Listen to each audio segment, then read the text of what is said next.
Achieve success with Global.Media.com.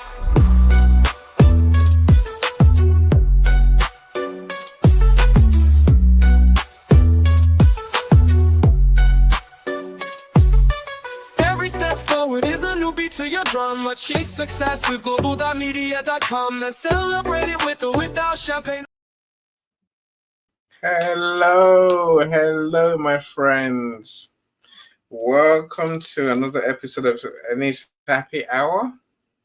This time, my amazing guest is Dr. Philip. If you don't know him, then you get to know him today, right? Welcome, everyone.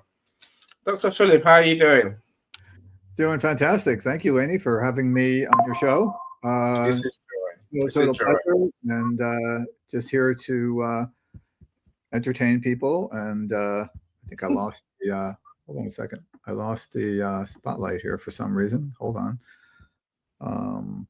That's embarrassing. There we are. I'm back. Okay. Yeah, you're back. You know, you never left. That's a good thing, right? Never left. You never left. So no, I'm really happy to be here, and I thank you for the privilege. Awesome. So we can talk about anything, really. Yeah. No, I'm sure we'll talk about lots of things. You know, so we've got about an hour, a bit more, a bit less. So we'll talk about many things, I'm sure, in that time. Absolutely. Like we're saying, it's for our friends to get to know you, and I guess for us to enjoy being entertained by your journey and your wisdom, amongst other things, right? Absolutely. You know, I always say, we want to laugh with you. You know, we'll never laugh at you. You know, we want to enjoy, you know, your experiences. So I see my friend Michael is in the audience. Welcome, Michael. Sean, welcome, Sean. So meets Dr. Philip. Sean's our best mindset coach there is on LinkedIn. Hey, Sean. My other mindset coach friends will be like, "Why can you say that?" Because Sean is right. It does his shows on Mondays as well. So Mondays 12 EST. So do get to know him. Oh, you know, absolutely. Yeah. It's one of those I call a deep thinker. You know, I'm a simple guy. I'm just having fun, right? Absolutely. And there's no more fun in my life than this show. This is the epitome of any show where I have no agenda apart from just to be happy, and but I think people knowing who you are and knowing how you help Dr. Philip is very important. I guess that's one of our our benefits for this show. Zara, welcome. Loving this suit, my friend. Loving this suit. Yeah, Zara's another deep thinker, so I'm glad you're here. Now, of course, if you want to come to the studio, my friends, I'm happy to share the link so that we have a real doctor in the house. So I'm tempted to say, let's ask more health questions. No. So if you know Dr. Philip and you got any stories about him, then feel free to join us. If you're here, of course, please drop us a comment. Otherwise, I will know you're here. So Michael, Mr. Calm by name, calm by nature, I know you're here as well. But so he's on, and I can see him on LinkedIn. I can't see him on here yet. Oh, did you? Hopefully we'll get soon enough. Of course, if you've got any questions you want Dr. Philip to answer, you're more than welcome to drop it in the comments. Or come in the studio to come ask your question. So Dr. Philip, I'm so glad you're here. Of course, you're a different kind of person that we have on this show. You're a real doctor, and let me tell you, as a Nigerian, a real doctor gets all the credits, right? We're forever in awe. We're genuinely like Dr. Philip. Every doctor, if you have a doctor before your name, Nigerians will always worship, always. No matter how old you are, even if you say I don't want to be called a doctor, we just can't help ourselves. But, you are that doctor. Not all cracked up to be, but I mean, I call myself Dr. Phil, not the TV show, but the one who helps people fix their gut so that their brain actually works. And I spent over 20 years as a lung doctor, but I realized that the real secret to health is not the lungs, but it's the gut. And so my story actually started as traveling, wanting to be a physician. And certainly, that's what I worked toward. I had to kind of take a circuitous route. I ended up traveling to Mexico and studying medicine in Spanish for many years or several years before I was able to work a year in San Antonio, and then did another year in the U.S. And graduated with a certificate from Rutgers Medical School in New Jersey, and then practiced pulmonary medicine for over 20 years. So I, as an internist and pulmonary doctor, treated a lot of people with lung disease, and it was always comical because I was giving pills for ills for them, and I would get consults from cardiologists, and cardiologists would say, "This person's short of breath. They have a heart condition, but I don't think it's their heart." And so we go ahead and clearly it was their heart, because after the testing that we did, we said, you know what, it's not the lungs, it's got to be the heart. And so there was kind of a bounce back effect between different consultants.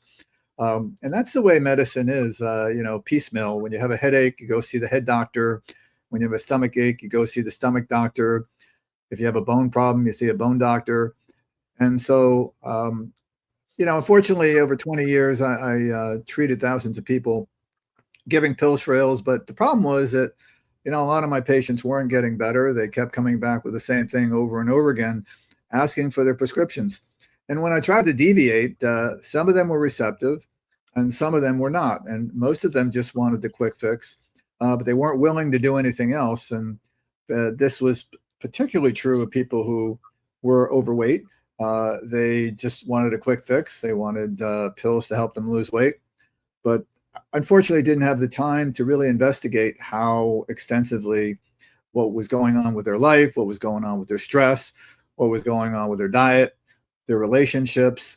And so really didn't really occur to me that any of this was going on until I was actually realized that I had my own problems. I suffered from irritable bowel. I suffered from ADHD. And I was diagnosed as having bipolar depression. They told me I'd be on medication the rest of my life. And so I took some of these medications and they made me feel horrible. And as it was, I was dragging through. I was living on coffee and sugar, couldn't stay awake for my patients. And my patients loved me because I was human, and I would try to spend time with them, and I would try to at least try to create my own protocols. One of the problems with classic traditional medicine is that, you're instructed to give follow protocols and give certain drugs. And some of these drugs, they start out at incredibly high doses, and there was no such thing as titration or trying to find the right dose for the right person. And so for me, I was trying to be creative, but unfortunately, I realized that medicine was not the answer for taking people's problems, because what it did was it actually helped to extend their illness, but really never got to the root cause of what was going on.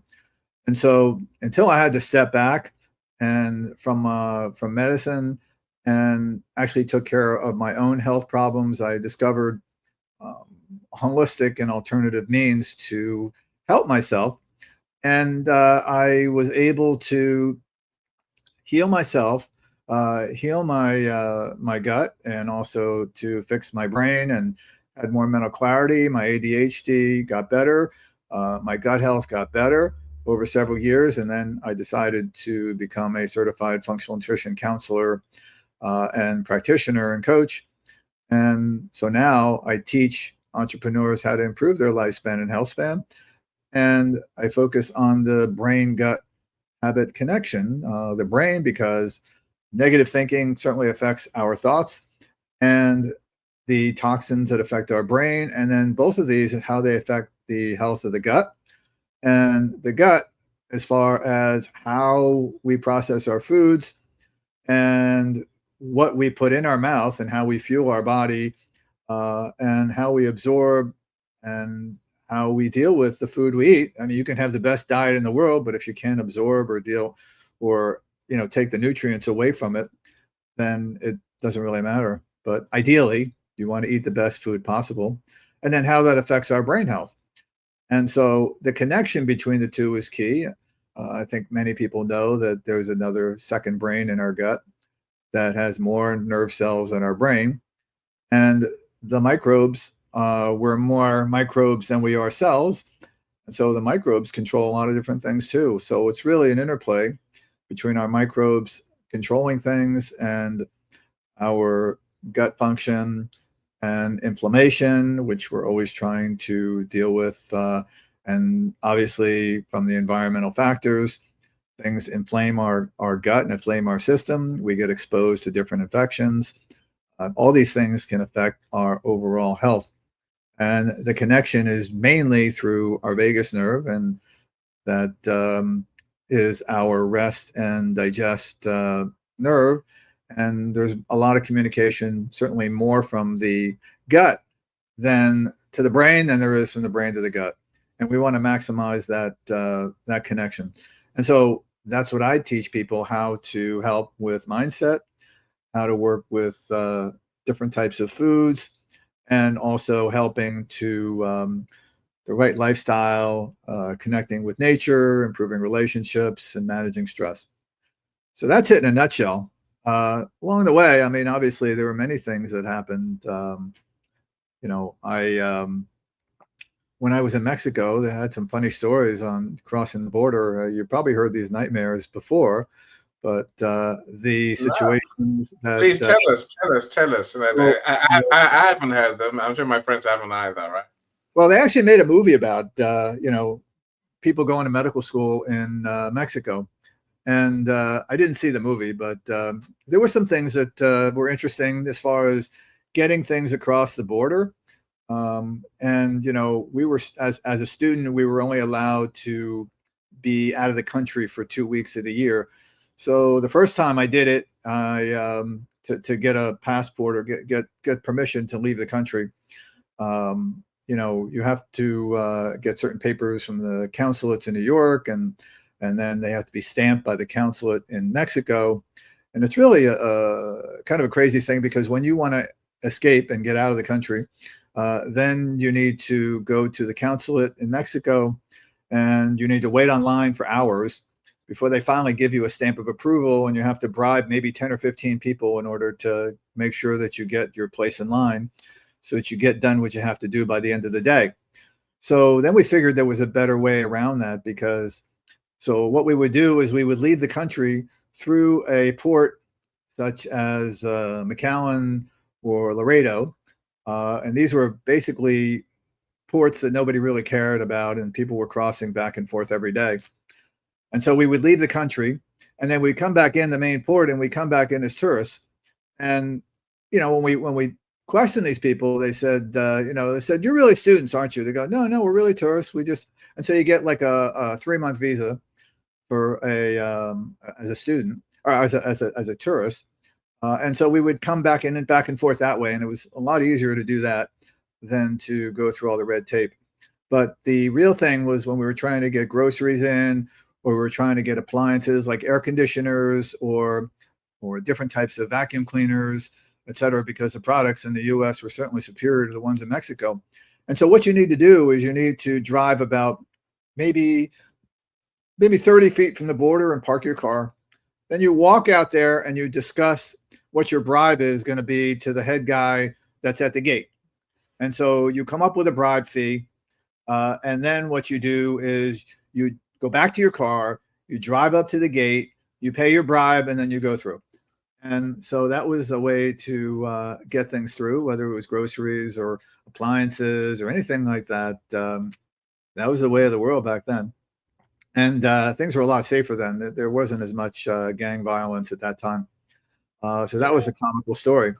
And then there was another comical story that happened to me when I was in Mexico. My cousin was going to medical school in San Antonio. So my uncle promised me that he would get me a car.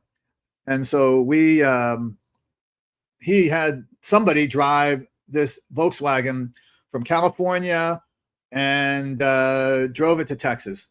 The problem was that what I didn't know about is there were some issues, which I didn't find out till later. But he told me where I could find the car. So I went there with my cousin, and we went to go pick up the car. And so I tell the guy, so where's my car? And he goes, if you go around here, this big room garage, this is where your car is, right? And I expect to see my car, and sprawled along the entire floor was at least maybe 200 pieces of my engine, just like laying all over the floor. And I go, what? I couldn't believe it. And so apparently, you know, the guy told me, well, the guy that drove your car blew the engine and he couldn't do anything. So we kind of left it there, and we just kind of left and took all the parts and put it all over the floor so we could sort things out. I said, oh, that's interesting. So we said, okay, please put everything back in the car, and we're going to go and we're going to take this somewhere else. So unfortunately, we had to go rent a car, and we had to go rent a hitch. And we weren't able to get a hitch. We got a couple of chains. And so basically we hooked up the car. There were 2 chains. And so he was driving the rental car, and I was in this VW with no engine, and I'm trying to steer, and my car is literally going all over the road, trying to not get in an accident. It was really quite scary, actually. But we managed to get to his mechanic, and we were able to come up with a reasonable price, and the car was fixed. And I used that car for about 3-4 years before I ended up selling it to somebody else in Mexico. But that was an interesting story, and one I'll never forget. And so we always laugh about that whenever we get together. Yeah, I mean, yeah, so like, you have a lot of funny stories for sure. Now, let's work on some more people. I say I'm curious about. Now, I love people who pay bribes officially. Yes, and I know what we mean, officially, unofficially, right? yes. You know, it's part of the course. In Nigeria, where I grew up, say bribes are they're everywhere. But, For sure. More for them. Bethan, it's been a minute, my friends. I've missed you. I'm so Hello, glad you're here. Bethan, nice to see you. Yeah, definitely for sure. So Sean says Dr. Philip is an MD and now functional medicine doctor. He is that. I suppose functional medicine is holistic medicine, right? Correct. Yeah. So Sean, it's a. I'm sure we should delve into that journey. How did you transition from being a traditional doctor to a holistic health doctor? Welcome, Barbara. I see you. Thank you so much for being here. Yes. Job Sean, for right. That's right. Absolutely. Yes. It's funny how you said people die of the things that we medicate them for. Right, for sure. They still die of the same illness and whilst taking medication for sure, right? It's a weird thing. I don't want an illness, so I say that. Dr. Lisa, that's what I call her, menopause dietitian specialist. So glad you're here. Thanks for joining us as always. Without Lisa, I feel a bit lost. My super editor Alexis, thank you for joining us as well. Safi, welcome.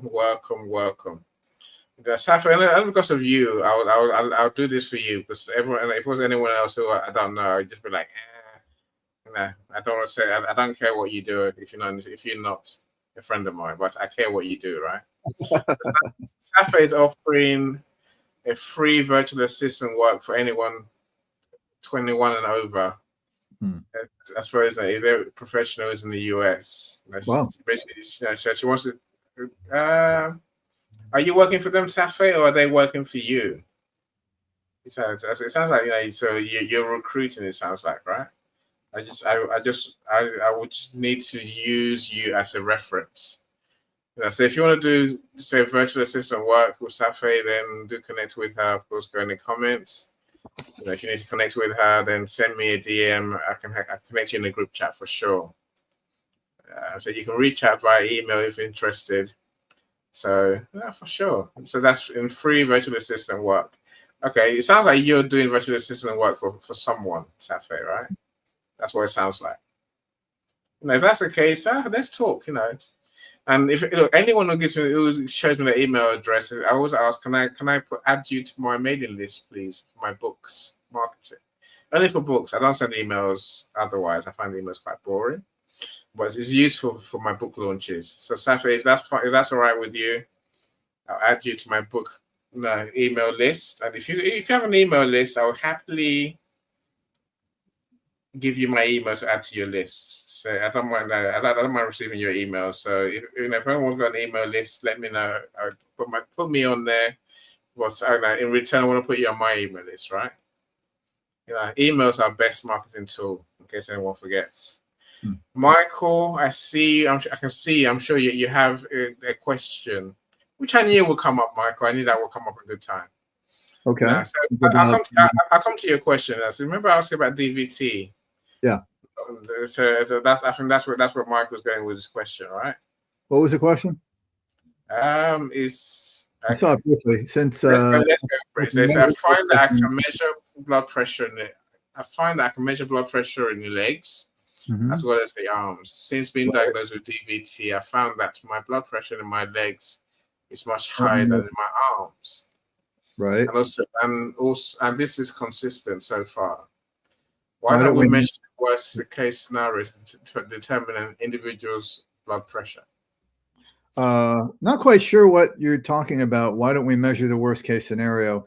Well, the problem is when you have a deep vein thrombosis, there's actually a clot, so there's an impediment to flow, and you tend to, and so what happens is when you're measuring pressure in an artery, you're measuring the opening pressure and the closing pressure. So when you measure pressure in your arms, you put the cuff on, and as the cuff releases, you'll hear a top number. That's the systolic number, which is when the heart is contracting. And then you'll let some air out, and then you'll hear when the flow is released from a vessel. And that's the diastolic or the resting phase of the heart. There's a contraction phase and a resting phase when the heart beats. Now, if you're measuring, blood flow or pressure in the legs, you've got to overcome this resistance and these clots. So it's going to be naturally higher to open up that pressure in order to have blood flow. And so that's why, pressure is going to be higher in the legs than it is in the arms. Now, there are other things you can measure, like if you measure your pressure when you're standing up or when you're sitting down. Because what happens is some people stand up and their blood pressure drops, or some people stand up and they become faint, and that means that they may have an issue with their blood vessels working well, or they just could have some issue where they get, dizzy and lightheaded because their blood vessel circulation is not optimal, and, the blood is not flowing throughout the body as well as it should. Now, there are things you can do to improve your circulation. Things like nitric oxide can be beneficial. You've probably heard a lot about nitric oxide. It's something that our body does produce, but there are different types of supplements that actually can boost nitric oxide, and it does many, many wild things. In fact, I had a conversation yesterday with somebody who is a promoter of different types of nitric oxide. And, he's touted it as helping people who have had strokes, people who have had diabetes, people who have, autoimmune diseases like MS, and improving function just because you're improving blood flow to certain areas. And certainly blood flow improvement, plus obviously the right nutrition, can help people with their health. So that's just one aspect, since we're talking about deep vein thrombosis and, clotted vessels. The other problem with deep vein thrombosis is when I was a lung doctor, we would see people who actually had a clot or a swelling in their leg, and we wanted to make sure if it was something superficial or something deep. If it was something deep in the circulation, those would have a propensity to travel, and a lot of times they would travel into the lungs, and then people would get what's called a pulmonary embolism, and they would become short of breath, and they could actually significantly damage a lot of lung tissue, and we had to get them on blood thinners in order to thin the clot out. It's just like when you have a heart attack, you get a clot in the circulation around the heart, and that can basically cause lack of blood supply to the heart. That's why we may or may not get chest pain, but and you get cardiograph, EKG changes on your cardiogram, and it's an intervention that we need to do to open things up. whether we can open up with just blood thinners, or whether they needed to go in there and do something to kind of blow up the vessel, or in dire circumstances they may need to do surgery. So clotting can be a nasty thing. Yes, it sounds bad. Yeah. And of course, now you mentioned earlier that your lungs are not always a problem, right? No, they're not always the problem. But, it's interesting that people are short of breath for many, many reasons. They could be short of breath because their stomach could be pushing against their lungs, and they're not able to take a deep breath. They may have some issue where they have a systemic infection like rheumatoid arthritis, or they may have Sjogren's or something like that. And secondarily, it can affect the pulmonary vascular resistance, or the resistance to blood flow in the lungs. So the lungs can be a secondary thing, or you can have a primary problem where there's actually destruction of lung tissue, or there could be mucus plugging like asthma, or there could be destruction of lung tissue like in people who have emphysema, or if they have a tumor, obviously it can impair the oxygenation in the lungs. Or they could have an effect, something going on in the brain, which can affect the person's ability to breathe, and that can affect their breathing and their lung function. So it really depends on where things are. And part of the things that we used to figure out was why people were short of breath. And there's so many reasons why. But somebody could just be anxious, and they could be having palpitations and shortness of breath because they're having issues breathing. Now, however, I think of people who are anxious, and I figure out that it's not necessarily an issue with their lungs, or that they're having problems with anxiety, but there's a reason why. I mean, maybe it's because they're not managing their stress. Maybe they're eating too much unprocessed food. Maybe they're not exercising enough. They might not be sleeping enough. Their brain is not working well because their limbic system is the primitive part of the brain, and it's actually doing impulsive things, and we're not able to process things properly with the main part, which is the frontal cortex, and the impulsive part of our brain is actually controlling us. And so sometimes that happens when we're stressed, and we make decisions that we normally wouldn't make. So there's a lot of different things that can be happening with the body, obviously. But I think that a lot of times the two main things that we have to worry about are mindset and, food and gut health. And those two things are pretty important. And then, how we de-stress, or how we can, connect with ourselves or connect with nature, and need to step back and see how we can function better. And certainly real food is important, and, ditching the processed food and the sugar, and unfortunately there are so many things in our food these days. We got to be careful what's going on. And there's also lots of toxins in our personal care products and sunscreens, and, the big food industry has lots of chemicals in there that only in America they do these things. In other countries, they don't do these things. In fact, I had somebody I was talking to in Costco, and there were people from Denmark, and they were looking at some of our foods, and they were commenting. They said, "Oh my God, I can't believe that your food has this stuff in it," And then we had a conversation about that because they said there's no way they would do these things in Europe. So why do they do it here? Why do they do it here? Because they can get away with it.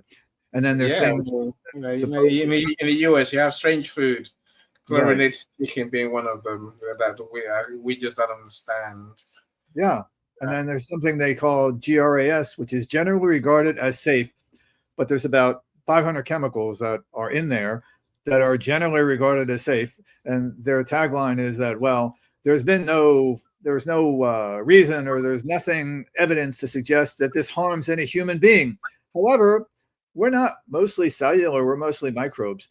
And these things harm our microbes, and they affect our bodies. So these things that are generally regarded as safe and are toxic chemicals may not be affecting the human being per se, or human cells, but they're affecting our microbes, and our microbes control everything. So, just a way of kind of backtracing to think about things, that it's really our microbes that control everything. They Wow. control immunity, our hormones, our inflammation levels, and, our brain function too. So, Yeah, I've just seen that Bethan introduced us apparently. You know, in in your DMs. So thank you, Bethan. You know, when we met, and that's really reminded me, my memory that's fading. Yes, it is fading. You know, I'm getting older, so you know, I forget things quite easily these days. Dr. Vivian, welcome, welcome. I see you. Dr. Vivian's all the way in Nigeria, but she's a real doctor as well. So okay. yeah, I'm always happy to have doctors in our network. And so, where did I go? Safi Bethan says connect with her, saying if you have a problem connecting both of you, let me know. Then I'll happily connect you together. Right? So I'll connect you in a group chat, and that way to start the conversation. Michael never asks easy questions. What's quantum biology? He wants to know. Oh, quantum biology. Be here It's a like while. physics. It's not my wheelhouse, but I you know, it has to do with energy, but I don't really deal with quantum physics. But what I do deal with is cellular energy, and so I do a particular scan that we can do over the internet through a Zoom call. I can also do it in person, and what it does is it looks at the different frequencies that are going on in your cells. So it can pick up food sensitivities. It can pick up different issues in your digestive system. It can pick up liver issues if you're having liver enzyme problems, or you're having problems with different detox methods, or if you've been exposed to different types of viruses or bacteria or fungi, or if you are having some issues with acid production in the stomach, or maybe your intestines aren't moving the way they're supposed to. And so these things can pick up the energy that's going on in the cells at any given time. So our cells resonate at a certain frequency, and so these can change at a moment's notice. And so we generally recommend doing 2 or 3 of these to kind of see where you lie.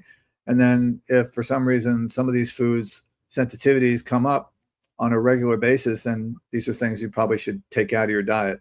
But it's really probably the least expensive way to check. But we can also do food sensitivities as well, and do blood work and other markers, as well as measuring you know, different factors and in your gut as well. But as far as your answer to quantum biology, I'm not quite sure to give you an absolute definition. Maybe you know somebody who does. Yeah, well, I mean, I hope your organs are where they are. They're not in 2 different places, right? Oh, for sure. Yeah, for sure. So like quantum science normally means atoms here and there at the same time, which is rather weird. Oh, that's true. Yeah, I've seen movies about that.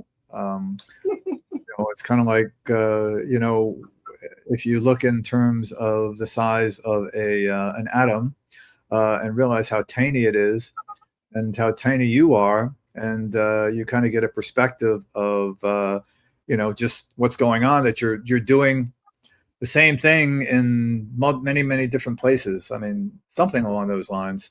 But you know, it's so again, I don't understand the whole theory behind it, but maybe relate to something like that.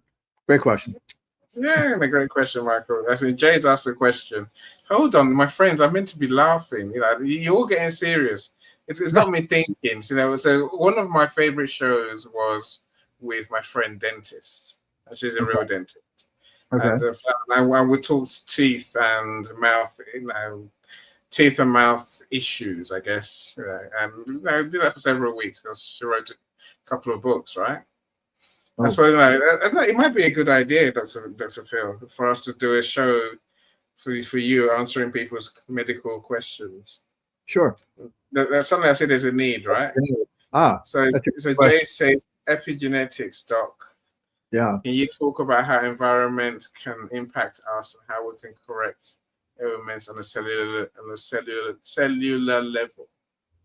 So that's an interesting question. So epigenetics are the things that we are exposed to. So we're all dealt with our genetics. We really can't change that. But the epigenetics are the factors that we are surrounded by, the environment, whether it be environmental toxins or, you know, things in our water, things in our food, whether it be heavy metals or whether it be plastics or whether it be things in the water like antibiotics or PCBs, or if something in certain types of meats. I mean, there's hormones and steroids and all those things. So that can affect our overall health and impact us. And it can affect us at the cellular level. I mean, I think that, you know, we have to look at the effect of our mitochondria or our energy supply houses. And a lot of people look at the health of the mitochondria. And as we get older, our mitochondria decrease in number. And so, and things such as, you know, toxins, plastics, heavy metals decrease our supply of mitochondria. So what we're able to do is, if we're able to detox, you know, with very good binders and treating infections, we can actually help the mitochondria thrive. We can increase our mitochondria. We can take mitochondrial stimulants. That's a whole nother story. And we can actually improve our mitochondria health and more energy. But as far as the environment, I mean, we all live with the environment, so we have to minimize the toxins that we consume in our food. We have to try to minimize things in our water supply and our food supply, you know, not wrap things in plastic, not microwave in plastic, you know, watching our personal care products, that, you know, how they affect our genes. And everybody's different. I mean, it's an individual thing. So, and epigenetics is one of the things that is, you need three things for autoimmune disease. You need your genetics, your epigenetics, or your triggers, and then, you know, you may have a leaky gut. So if you don't have any one of those three, you're not going to have an autoimmune disease. So I think that epigenetics is important. It's one of the things we look at as far as, you know, what are the triggers that create illness. And I think we can work on a cellular level to improve mitochondrial function through detox and through binders, and improving our nutrition overall, and minimizing our triggers and minimizing toxins that we're exposed to. But obviously we can't eliminate them, but we can just try to do as best we can and do things on a daily basis. I've learned something there. Leaky gut. What the hell is that? A leaky gut. It's kind of like a new buzzword. And, you know, what happens is that when we eat certain types of foods, there's a thin layer of cells in the gut lining. And certain types of foods can destroy this lining. It's like literally one cell thick. And there's something called zonulin, which is when when we are exposed to toxins or when we eat processed foods and sugar, these junctions between the cells becomes bigger, and therefore things tend to leak through the lining, and they tend to get absorbed into the bloodstream. And then once they get into the bloodstream, our body judges these as foreign, and then the body kind of makes it fights it. So it makes antibodies against it, and then we start attacking our own organs. But there are a lot of triggers or things that can promote leaky gut. Certainly gluten is one of them, because we really can't digest gluten very well. We have to literally wash it out. And it's not really it's the gluten here in the US, not necessarily over in the States. And our gluten is essentially loaded with sprays, herbicides, and pesticides like glyphosate. But these are toxins that actually destroy our gut lining, and they create a leaky gut. And people who are inflamed, or people who are gaining weight, or people who have issues with their hormones, these people generally have leaky gut, and it's very common, actually. And it's one of the reasons why we have such a high prevalence of autoimmune disease in our country. But again, you need three things. You need the environmental triggers, you need to have the right genetics, and you need to have a leaky gut in order for these things to come to fruition. So otherwise, it's not a thing. However, leaky gut is very prevalent, and usually is associated with a lot of inflammation. Yeah, no, it sounds bad. I mean, it sounds like Americans shouldn't really eat American food, right? Right. But the thing is, you can reverse it. It's treatable, and so that's one of the things I do. I help people to try and fix their gut. And not an overnight thing, but that's I help to people help them grow the right bugs and to get rid of the bad bugs and bring out the bad stuff and bring in the good stuff and help them heal their gut so that they're able to absorb the right nutrients and also focus on sleep and movement and connections with the environment, whether it be grounding, connecting with your spouse, connecting with yourself, managing stress, just being present and being aware of what's going on and really having the right mindset in order to be able to function so that stress doesn't overwhelm us, But the key is that leaky gut is definitely it can be cured. It can be healed. So Michael says your bedside manner is very good. He thinks your past patients got that right. Stay away from eating too many hot foods. That's chili hot food, I imagine, not heat hot foods, right? Right. So Well, certain hot foods are not necessarily going to create the leaky gut. I mean, certainly certain spices like capsaicin and things like and chilies and things like that can be helpful for the gut. But one of the problems we have is that as we get older, we tend to produce less acid and have less digestive enzymes. So these are things that we need to think about as we get older. We need to incorporate things that promote acid production in the stomach so we can break down our proteins and absorb things correctly. And we need to also have combination foods correctly so that we're having healthy fats and lots of good protein. And these are things that can be helpful. So hot, spicy foods are not necessarily bad, but things such as, charcoal foods and, things that are grilled. I mean, we love to grill things, but that can affect the gut bacteria as well. So we have to think about our gut bacteria, keep them in mind when you're eating, think about your bacteria. I think definitely I think the microwaving food in plastics. I might die from that one. I admit that. My wife's a nurse, but she loves doing barbecues, and I hate barbecues. I hate burnt food. So I'm right to avoid burnt food, right? I'm right to avoid charcoal. Those black crusty things on my food. I just don't like anything that's got burner on it. It's like, hey, that's the right thing to do, right? Yeah, I think so. I mean, certainly a little bit is okay, but unfortunately, it can have a cumulative effect and can affect our gut microbes. Oh, okay, no, that's good to know. Michael, I'm loving your questions. I mean, you mentioned a scan just now. I was thinking, do you do the scan remotely or? Yeah, we can do a scan remotely. How'd you do that?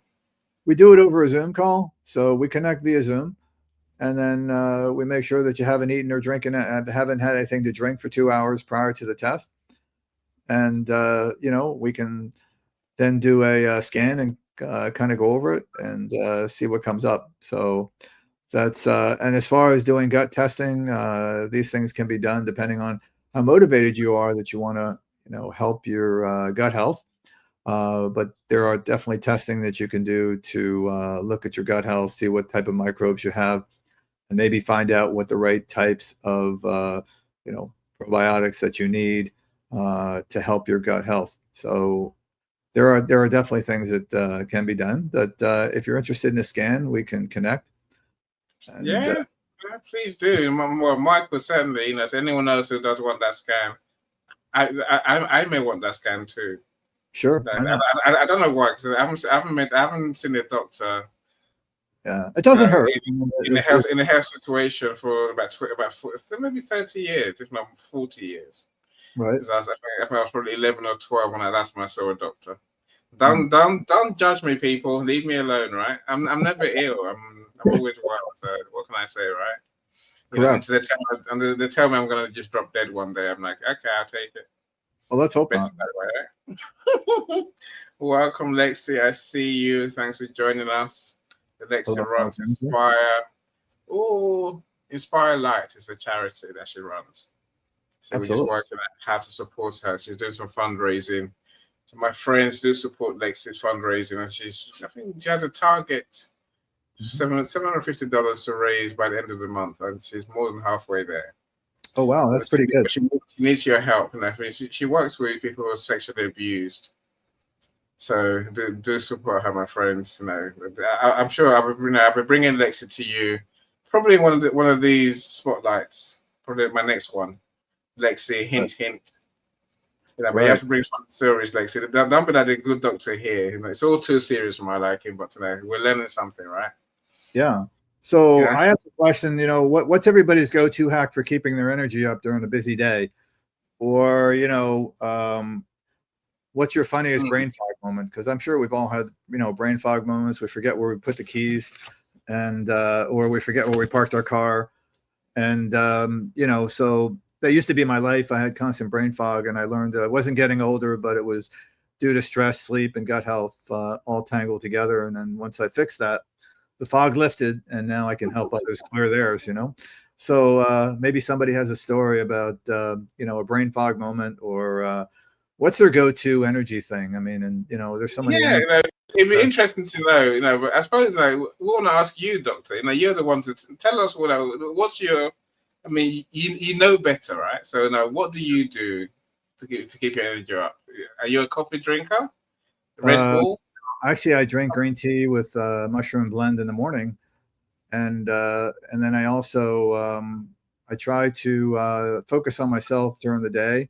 In the morning when I get up, I don't immediately go and scroll on my phone because everybody else's emails and is everybody else's emergency. So I try to stay away from that first thing in the morning.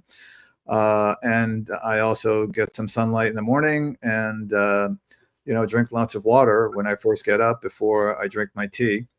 So hydration and getting in the right mindset and setting intention for the day as far as my energy goals and my goals as far as getting things done.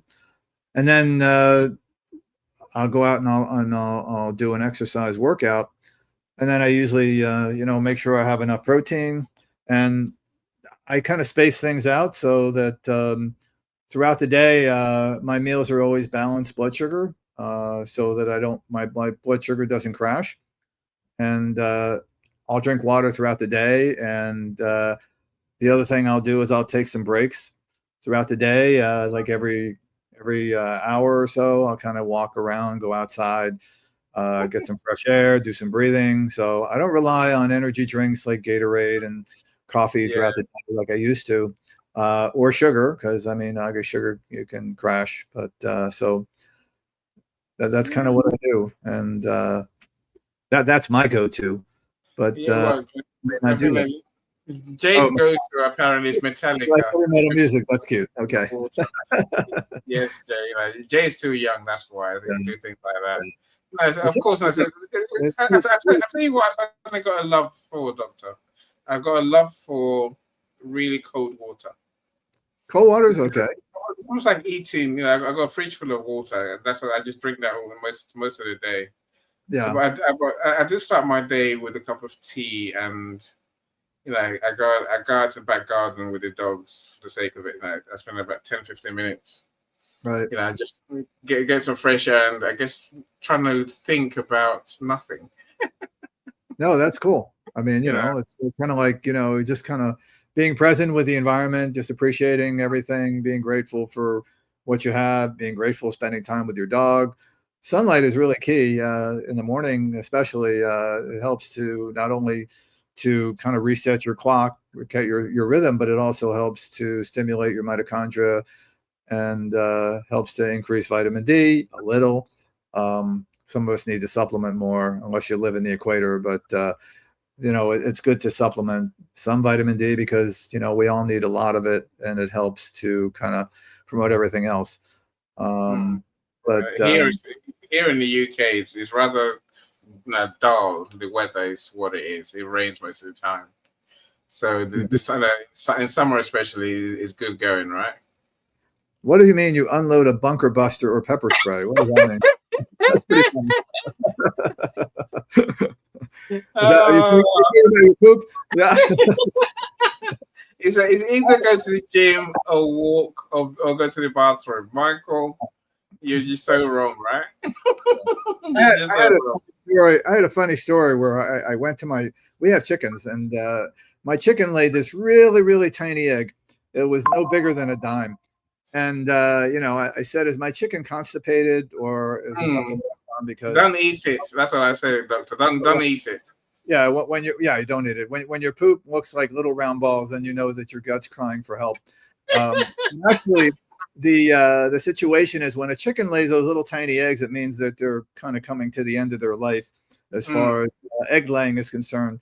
Not necessarily that they're stressed out, but I think when we have those little balls, we're not getting enough fiber, we're not drinking enough fluid, we're not moving enough, and we're not eating enough plants. So I think that that's a sign that your gut needs help when you're not producing bowel movements on a regular basis, at least several times a day. And when I ask people several times a day, yeah, for sure. Okay. All right. Okay. Because if people say, I've asked the question, well, how are your bowel movements? They say, oh, they're regular, they're normal. And I said, well, how often do you go? Oh, once a week. Like, I said, really? Okay, well, I think you're bunged out. Something's wrong somewhere. Look, when my chickens would start laying small eggs, yeah, it was time for them to jump in the pot. Yeah, jump in a pot and right. be cooked and be eaten. So Dr. Vivian says, you say you're a health Dr. Vivian. She dances and sings and meditates often. And the first thing she does is pray. That's awesome. Yeah, you're a good person, Dr. Vivian. That's why you're still young. That's why you still look young as well. So, and fresh-minded. Us old people don't do things like that. We try and do anything but, right?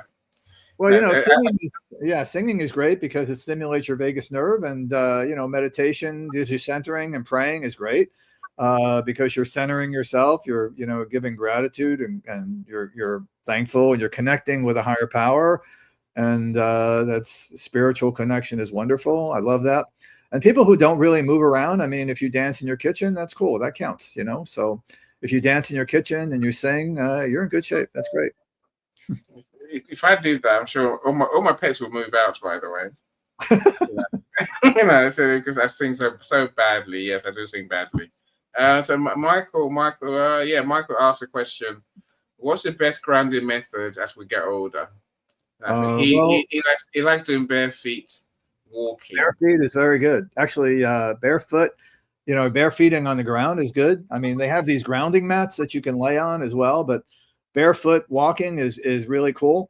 And something that I've recently just tried with my workouts, they say that we should be working out and doing 2 leg workouts a week because most of our muscles are in our leg, and they suggested doing it barefoot because you want to get the the touching feeling neurolinguistic sensation in the feet, because as we get older, balance is one of our key things that we want to do. And we're preparing for our decathlon when we're 90. And so we want to make sure that we can do the things that we do now when we're older, 80s and 90s. And certainly barefoot, being grounded, balancing type exercises are the way to go. So the answer to your question is yes, grounding is key, and connecting with nature. So great question.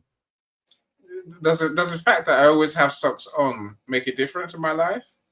If you wear socks, that's okay, but take them off every once in a while and let your feet breathe. I don't like cold feet. So, Beth can say, nature is a booster. It's a boost energy. Yeah, she does dance. Oh, that's great. Dancing is cool. I mean, sometimes I dance in my kitchen and sing as well. So it's very, very and wonderful. It makes you feel good. And some people sing in the shower. I mean, that's also cool. But it's interesting that we have our deepest thoughts when we're in the shower, because we're in a transient state. And so you can get don't people get some really crazy ideas when they're in the shower, like they should be doing all these wild, crazy things, and it happens to do with the state of being, like your brainwave. When you're doing that, when you're in the shower, you're in a certain state, like your brain is in a theta state, and you can really do some incredible thinking. So we should take advantage of that, kind of when you get out of the shower, kind of write things down. Or it's kind of like when you wake up in the morning, kind of write down your thoughts, write down your dreams. Because actually we can really get really in touch with our gut sensations if we write down our dreams. And we can get closer to, our thoughts, and they can actually make sense for us, because people say they have gut reactions. And it's true, I think women are more in touch with gut reactions than men, because they go through pregnancy, and they have a menstrual cycle every month while they're menstruating, obviously, and so they're more in touch with their gut feelings. But we can get more in touch with our gut feeling by, if you don't want to go through psychotherapy, then you can kind of write down your dreams and kind of figure that out, and then you can kind of get a better sense of what your gut is thinking. And when you do make that gut decision, or you have a gut reaction, that's more in tune with what you're thinking. So I was talking dreams earlier, but I guess I was talking about the dreams we have, like with the dreams that we create in terms of our vision for our lives. Do we know what dreams really mean? That's a good question. I think that it depends on how you think. I mean, you can get really metaphysical, and you can say that maybe you're dreaming about a past life, or maybe you're dreaming about something that you want. But the interesting thing about your dreams and your thinking is that you can project yourself in the future. It's kind of like what you want to do.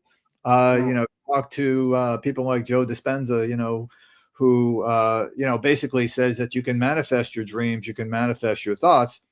Well, then you can basically think about what you want to think about, or what you want when you go to sleep, and then you'll manifest or think about those things. Or you can kind of make a recording of things that you want to do and put it under your pillow at night, and then you can kind of let that stuff seep into your subconscious brain, and maybe you can manifest your dreams that way. But dreams are real, and some people have more vivid dreams than others. And if you're not dreaming, there might be something wrong with your pineal gland. And I'm glad you went there, because I don't tend to dream. I can't remember the last dream I had. Yeah, so it could be something with your pineal gland, and your pineal gland is responsible for making melatonin, which helps us sleep better. And unfortunately, the pharmaceutical and the food companies are putting stuff in the air, with these toxic fumes in the environment, and they're trying to kill or destroy the pineal gland so people don't dream. And so there are things that you can do in order to clear your head and kind of clear the toxins from your pineal gland. And one of the ways you find out is that you can do a CAT scan. But actually, I picked up a pineal gland that's solid or calcified on my scans. So it can be very sensitive to those types of things. Okay, now let's all rush and go and do Dr. Phil's scan. So I'm intrigued. I mean, as I get older, maybe I'm getting more interested in my health, but I don't want to know. I don't want to know anything really. I just want to get told you're fine. Go away. That's what I heard. You are fine. We all need some more sleep. I think that. Yeah, but it's like Schrodinger's cats, Dr. Phil. In that, if you don't look, you don't see. That's true, I guess. Yeah, that's why I like to leave it, right? But I guess I'm gonna have to start looking, because I'll advise anyone to at least look, get the scans, get checked, and then at least then But so if it comes to, then I'll deal with the issues. Yes, Jay, we get jaded as we get older, and we are older. Right. Well, we can age gracefully. I mean, certainly, we're biological, and we want to look at what our biology, what our biological age is. So I'm 67 years old, but my biological age is 50. And so my biology is younger, and we want to try to get younger as we age. And so there are ways to do that by focusing on, gut health and inflammation, and we can keep our biological age, because you have your chronological age and then you have your biological age. So you want your biology and your organs working at a good way, at a good level, Yeah. So Michael says dreaming is connecting Connect to God, which I love that. equals gold, and I give it of life and death. That's wonderful.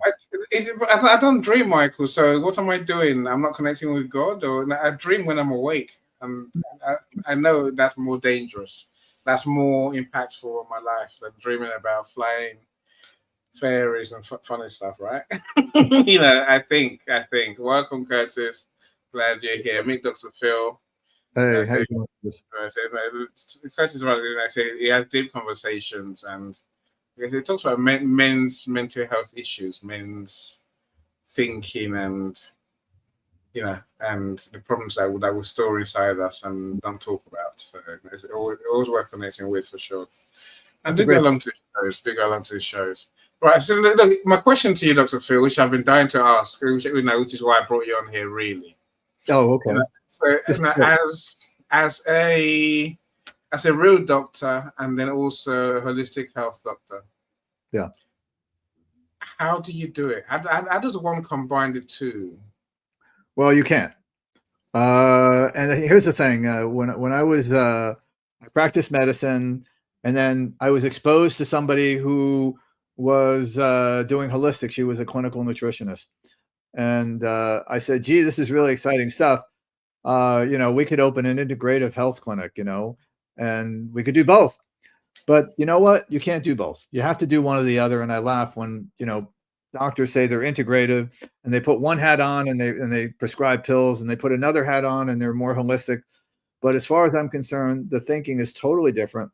You cannot do both. You have to focus on one or the other. And now I focus on, the one that makes more sense to me, and the one I'm more passionate about is helping people, nutritionally and through lifestyle, and without drugs, and getting people off of drugs, one less prescription at a time. I think that it's certainly, obviously you have to work with your doctor, but the point is that, I kind of help people to, manage their conditions. And, the other thing is that, people search and say, oh my God, what do I have? I need a diagnosis. And, then that's the end. And then they get their drugs. But as far as I'm concerned, once you get your diagnosis, that's only the beginning, because we need to find out why you have what you have. And we need to dig deeper so that we can, either eliminate it or get rid of it, and try to deal with as few medications as possible because of the side effect profile. But you cannot absolutely do both. It's a total different mindset, a total different way of thinking, and the approach is different. And I had to kind of literally not unlearn everything I learned in medical school, but you don't get this stuff taught in medical school. Although now I'm told that they do teach nutrition in medical school. And it's funny, I've read posts on social media. It's like, well, now doctors are being, the big thing on nutrition, and they're telling people how to eat. But in reality, like I said, you can't, it's a total different mindset, a total different way of thinking. And so I'm grateful for what I do now, and realize that what I did before was helpful, but this is definitely the wave of the future. And this is a wave to help people relieve or reduce their chronic conditions. Interesting. Okay, another any question. I'll come to your question about laughter, Jay. Of course, I see it. Immunotherapy for cancer. Immunotherapy for cancer. Okay, so those are those newfangled drugs that they use, the biologics and things like that. So right. I have no idea. I know a doctor on here who talks. The biologics are, they do work on immune system, but unfortunately they create other problems, like people are more susceptible to infections, particularly things like tuberculosis and viral infections. And they actually, they're a temporary boost, but they actually don't really help to resolve and improve your immune system. They may work temporarily for inflammation, They may work to control, cancer, but really the bottom line is you need to eat real food, and you need to focus on reducing your triggers. And I think that, we can definitely cure cancer just by working on food, nutrition, lifestyle, stress management, and avoiding a lot of the triggers that can help us to thrive. So that may be taking either gluten or dairy out of your diet, and may need to be detoxing out some of the chemicals and heavy metals. And, so there are things that we can do that doesn't necessarily rely on immunotherapy. So immunotherapy works, but it's only dealing with one small part. It doesn't really deal with, getting to the root or getting to the bottom of, how to heal your immune system. You heard it here first. I'm tempted, I'm not tempted, I'm minded to reject or refuse chemotherapy and that traditional medical cancer treatment. I think they kill you equally quickly as a cancer does. I mean, one of my wife's sister, she has colon cancer, and they couldn't treat her with surgery, so she went through chemotherapy and radiation, and she felt absolutely dreadful. But yet she was willing to give up, the things that created the inflammation in the first place. She wasn't willing to give up sugar and processed foods. She wasn't willing to work on her lifestyle and stress management. And so she may improve, but the bottom line is that cancer is going to come back because you're not dealing with the root. You're not dealing with just your basic nutrition and avoiding certain types of foods, and reducing inflammation. So we offered to help her, but she just was not willing to do that. So it really depends. I mean, people do have to work at what they're doing, and so I think that if you're motivated and you're willing to work on things, and you have the right mindset, etc., I think that food and mindset can help and go a real long way, and as far as helping people with cancer and autoimmune disease and other types of things, because it's really your immune system gone awry. And working on boosting mitochondrial health, and because our mitochondria are affected. And the other thing is that when you're dealing with any kind of pharmaceutical agent, they target one aspect. So let's say you're going from A to B, and there's 15 steps along the way. Well, a pharmaceutical is going to block one of those steps, and maybe it'll help on one end, but it's going to create other problems on the other end. So, and that's the same thing. The logic behind not using statins, because statins block, cholesterol, and we need cholesterol. So these drugs work, but they're creating other problems like dementia, or they're creating nutrient deficiencies, or they're creating other issues that we have to deal with. Damn. I stopped. Well, my brain stopped when you said I can eat myself, out of cancer. So I'll take that. My wife doesn't agree. She's a nurse, by the way. Doesn't agree. She says that I have to take the chemotherapy and the radiation. I'm like, no, I refuse. I'm gonna die anyway. So let me die quietly. But let's leave that for a second. Like I said, some more, a couple of deep, or 3 deep questions. Yeah, Curtis, that's a great question. Do I believe everybody wants to be healed? That's a really good question. I think that people may want to be healed, but they're not willing to put the work in.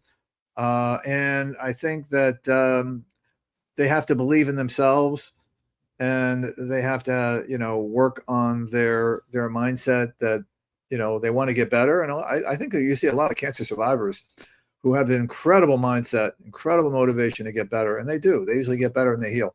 I think everybody has the potential to heal, because the body is an amazing organ and the body can heal itself. But, you have to put the right stuff in, and you have to do the right things in order for the body to work. And so by correcting a couple things or correcting things, we allow the body to heal. So as far as what everybody wants to do it, everybody doesn't want to put the work in. I think they want a quick fix. So going vegan will save me though, doctor, right? What's that? If I get diagnosed with cancer, going vegan will save me, right? Vegan is plant-based. one aspect, but you know, being a vegan is not necessarily the best diet either. I mean, there's no real. You're ruining my dream. You're spoiling my dream. Oh, No, so literally, I'll go plant-based. That's my plan. You can go vegan. I mean, vegan's okay. I mean, it certainly helps, you know, in avoiding animal protein. But unfortunately, I think that we do need some animal protein, certainly if it's the right stuff. But you could be vegan and have an occasional, you can do some occasional animal protein or cheat meal. Cheat meal, right? A cheat meal with animal protein. But Dr. Vivian, don't judge me. I'm the lay person here. I'm making myself laugh, Dr. Vivian. Okay. That's why I was told. My friend Kelly's written a book, "Plant Saved My Life," and it's about reversing diabetes by going plant-based, reversing cancer. As Jay says, Jay says something very similar. It's your fault, Jay, not me. Yeah, there you go. That's right. Reducing sugar, right? Fighting stage 4 cancer. There you go. That's really important. I can keep us going for a bit longer. Yeah. You know, there's that question I'm dying to ask again as well, Doctor. Who treats the doctor? That's a great question. You know, we used to dread it when I was practicing medicine. We had a doctor or a doctor's family because usually those were the most complicated ones. Those are the ones that always had problems. Whenever we treated them, they were the worst cases. So we always dreaded treating family and treating other doctors. But as far as who treats the doctor, great question. I think we need to essentially, look back and, say, what can we do ourselves, and kind of step back and kind of heal thyself. The problem is when we start going through the textbooks and we're reading all these things, and when we read about our symptoms and we figure out, oh my God, I've got, some dreadful cancer, I've got some horrible disease, and we start worrying about it, that's when things really go awry.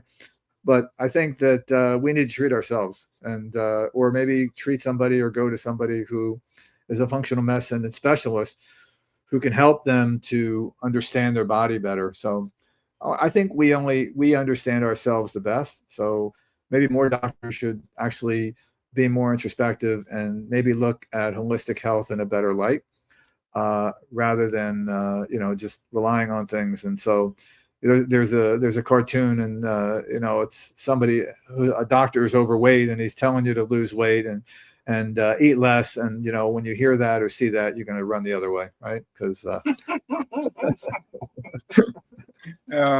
doctor doesn't treat the doctor. I like that. Well, I do like that. Now, Jay, I don't know what you're saying here. So, pineal gland, faith, nutrition, gut health protocols have healed chronic health conditions. Yes, you agree. I agree with that. Mainstream medicine is now catching up to these healing systems, but until they're able to, essentially, lose their mentality for prescribing first and listening later, they need to kind of, wait on prescribing medications till everything else has been tried, and then maybe using medications as a last-ditch effort instead of using prescription drugs as a first-ditch method, But actually, pineal gland, faith, and nutrition, I believe that's the way to go. What's the pineal gland?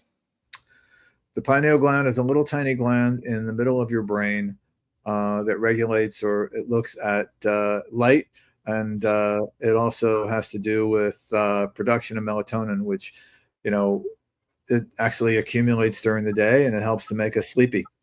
And, we can rob our melatonin levels by looking at screens and looking at, blue and green light. These things rob our melatonin. And, people, for example, who, in the middle of the night, they wake up and they jump and they go on their phone, or they turn on the lights, which are, regular fluorescent light bulbs and other types of bulbs.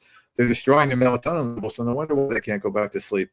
So the pineal gland is something that regulates that, and it also helps with dreaming and other types of functions. So, so the point is that good nutrition and working on the health of the pineal gland is important. Does that make sense? Yeah, it's different. Different answer to the medical Insects, medical model. protein, yeah. So if you didn't have any other source of protein and you were on a desert island and you had to eat insects, sure. The chitin is a good source of protein. Spiders? No, the exoskeleton of insects, whether it be spiders or ants or what do you call it? Scorpions or exoskeleton. It depends on where you live, you know, and what you have. If you're and how desperate you are. Yeah, for sure, I mean, right? You have to be extremely desperate. Those episodes of you know, where they're trying to survive on a desert island and they have to eat insects and, you know, catch their own fish, and you know, they don't have places to go to get their food. So I think we get spoiled every once in a while, you know, with where we get our food from. So I tell you, you know, I'm coming to your comments, Safi. Michael, you're not being serious, clearly, right? Well, you know, take the devil to another dimension or planet.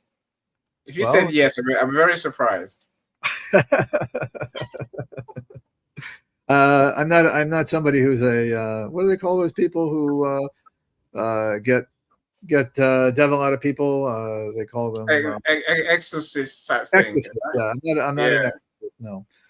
So sorry, Michael, can't help you with that one. You know, well, you can think of the devil as processed food. Okay. True. We can connect. Absolutely. Yeah.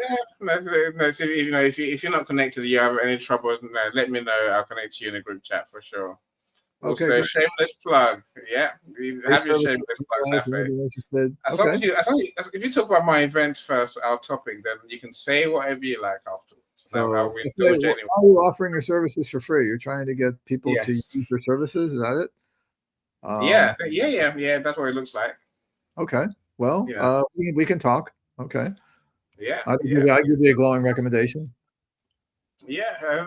Do I want a VA? I'm sure I do, but I'm probably too disorganized to have someone who's organized. We'll talk as well, Safi, for sure, right? Oh, for sure. So I could do with a VA, but no, I'm not that organized myself to be organized even more.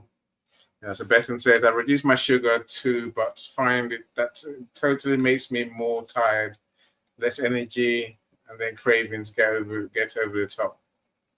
You know, it's a balancing act for me. Yeah, I can understand that. So, I don't have that much sugar, but I'm sure I'm still not the healthiest person there ever has been. Yeah. So it's a matter of dealing with your cravings, and something we can talk about when we have our conversation tomorrow. Does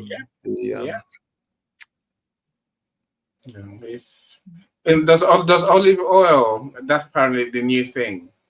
Laughter's great. Have a spoon of olive oil, and then it makes you less hungry and less cravings. Sure, that works. I'm a totally ignorant person. I'm just telling you what I saw in an advert somewhere, and I was like, "Ew, that sounds terrible." Yeah, I think laughter that could work. You say? Yes, I think that works. Laughter and humor definitely prolongs our life. It does help our immune system. It actually has a positive effect on our microbes. So laughter is the best medicine, as they say. So it's good to have fun and laugh and be happy. You know, happiness has to deal with many things. Certainly gratitude is one of them. Journaling. These things make us happy, having a positive mindset. And so those are three things that are connected to happiness, at least the studies that they've done. And there have been TED Talks about that as well. So humor is definitely one of them as well. I tell you, thank you so much. I know you're heavily into talking about stress and dealing with stress to prolong our life, right? Right. Stress can kill you, obviously, and it really can just be kind of creep up as far as but we have our you've heard of the sympathetic and the parasympathetic system. So the sympathetic is the energy that we produce when we're running away from a bear, and the parasympathetic is when we're kind of resting, and we kind of need to find a balance between the two. But what happens when we're when we're overly stressed, we go into a freeze state, and therefore we're not able to function, and it becomes overwhelming. So we need to support our the actual glands that produce the cortisol, which is our stress hormone. And so by helping to support the adrenal glands, and with the right foods and supplementation, we can help to, and doing practices to manage our stress, including mindset, we can certainly help to reduce the level of cortisol. But the thing is, some people have had trauma in their lives that have, they put them in a freeze state, and they're not able to function because they don't know where they're going. They're just totally out of sorts. And so it becomes where it can affect our total body, and then it creates inflammation, and it create lots of havoc, and can promote chronic illness, and has an effect on our immune system. We tend to get more sick.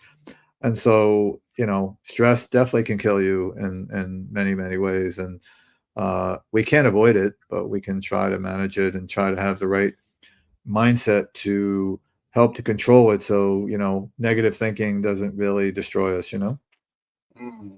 Well, I think your point about laughter earlier as well. Yeah, laughter can reduce the stress, right? Always keep them laughing, right? Yeah, well, I do my best. Right. And I laugh myself. Thank you so much. You've answered a lot more questions than I thought we would have today. I guess Yes. I knew there would be questions because because you're a real doctor. So yes. Yeah. So I grow garlic in my garden, and it's an immune booster and helps with inflammation. But the real lesson is that when your roots are strong, everything above the ground thrives, and that's how I see health. So that's a good way of looking at it. I suppose I do have my potion every day. When I say potion, everyone thinks terrible. It's herbs, really. Right. So again, no one's ever told me how it really helps me. No? That's what I can tell you how it helps me. So my concoction. What's your concoction? My herbal mix. Let me remember. So ginger, Right. turmeric, cloves. Cloves. Okay. What's that thing in the bag? What's a stick? Cinnamon. Cinnamon. Okay. Lemon or lime. Okay. All boiled together. I might Okay. put some black pepper in there sometime. Apparently that helps to digest some of the turmeric. Right. Turmeric. So what does all that do for me? So turmeric is an anti-inflammatory, and it's been touted as a wonderful anti-inflammatory drug, and it works, but it doesn't work for everybody. There's certain people who don't tolerate it. But the ginger is something that helps digestion. Certainly lemon helps digestion as well. And the cloves are good for digestion. But I mean, all you really need to do in the morning is just drink some lemon water, and that kind of helps to get things going in the morning. But if you want to add the ginger to help with, ginger also helps with brain function and mental clarity, and turmeric is an anti-inflammatory. So, these are things that can help. And as long as it works for you, I mean, that's really the bottom line. Does it work for you? I mean, it works for everybody, and it's like, say, hey, I tried that. It doesn't work for me. No, I tell you what it's done for me. Again, maybe this is my last question to you, Dr. Phil. Yeah, sure. What has it done for you? It's taken away my regular toothache. So every so so the question for you is, why the hell do my teeth still move? I'm 51. I don't need my teeth moving and cause me pain. So really? Every so often, I'm saying at least once, twice a month, I will normally get swelling. My gums will suddenly swell up in random, and because my teeth are moving. Right. Bleeding or moving? Just moving. Moving. So, I don't know where. Well, there's a couple things. Maybe you're grinding your teeth when you sleep. Is one thing. If and another thing is that you have to remember that the health of your gut, of your mouth, is connected to the health of your gut. Things like clove and stuff like that are really good for mouth care and for your gum. So cloves are good, and then you can do some things like oil pulling, which like coconut oil or sesame oil. and you can, swish it around, and that also helps your gums and helps improve the microbiome of your mouth. And obviously, if you're avoiding things like standard mouthwashes, which have alcohol and destroy the gut flora in your mouth, maybe you're brushing your teeth too much. But I think that you're with your teeth moving. I'm not sure if it's your gum health. I'm not sure if it's your microbe health, or if it's where you're grinding your teeth. So these are some things that you may need to look at. But I think the cloves is a good idea. Cloves and you can actually use cloves and coconut oil and turmeric on your teeth. And coconut oil as well. Okay, and I never knew that. So Michael says apricot oil. Apricot oil. Okay, that's a question, I think. But Michael has, he's got his concoction for the day. So cinnamon, garlic, turmeric. That's a great cocktail. Right. And does it work for you? The bottom line is, does it work for you?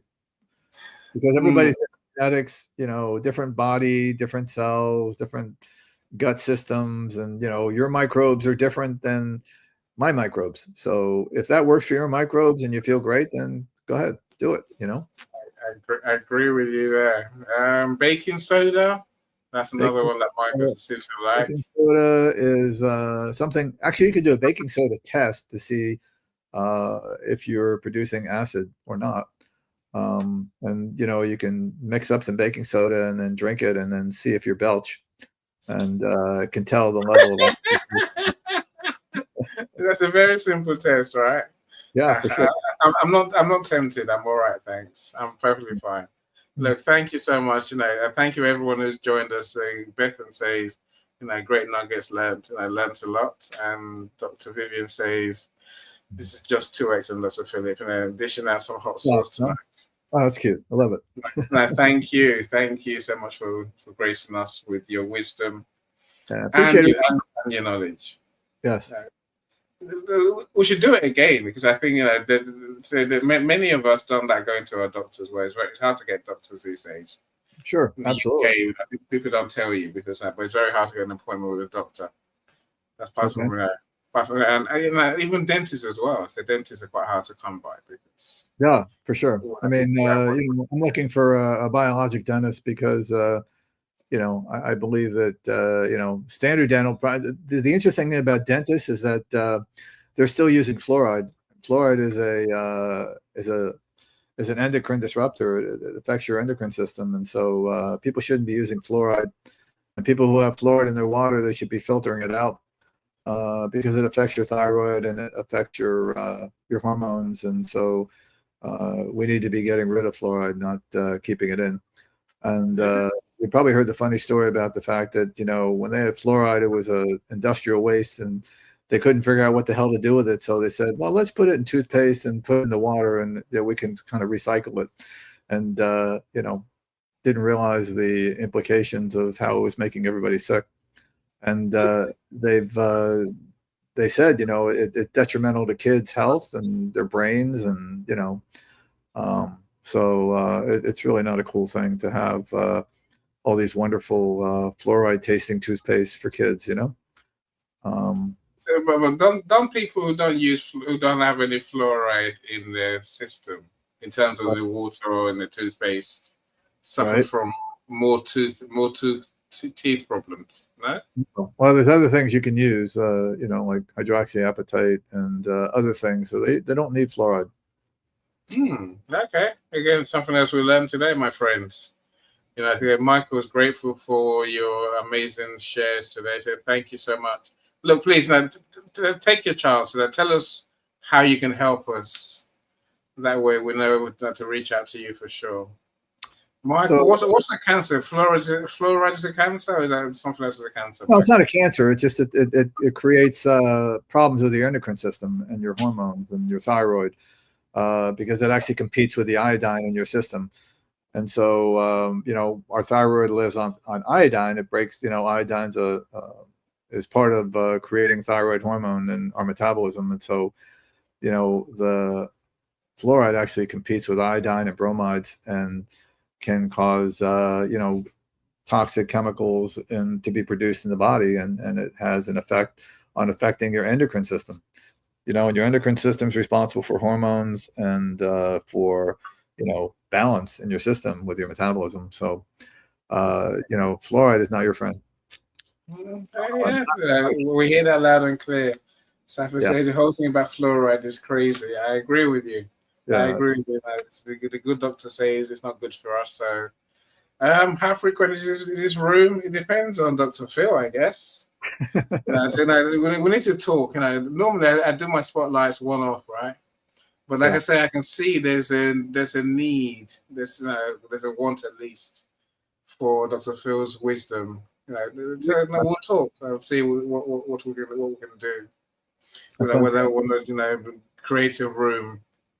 Sure. Dr. Phil's room for the way he makes answer questions regularly. Right. Goiter as well from fluoride, I imagine. So could be related. There's many things that cause a goiter. Thanks, Safa. You tell her. Well, Dr. Vivian knows this already. She gets my advice, right? And it does streams quite frequently. He does throughout the week. Absolutely. But different topics. I can't even keep up with all the streams you do. Look, I'm going to add you to my mailing list, please, Dr. Phil. I suddenly realized I got your email address. Yes, you do. You know, but do buy my friend's books on launch day. So normally only $1, if not 99 cents or $1.99 at most. Okay. That sounds good. So, and don't reply to email and complain. Because otherwise my email server starts complaining and says, what have you done? Who's this person? No, it's a percentage you gave. I got to do what it takes, you know. Thank you. I appreciate that. So please, now, so again, remind us how you help and what will come to you for.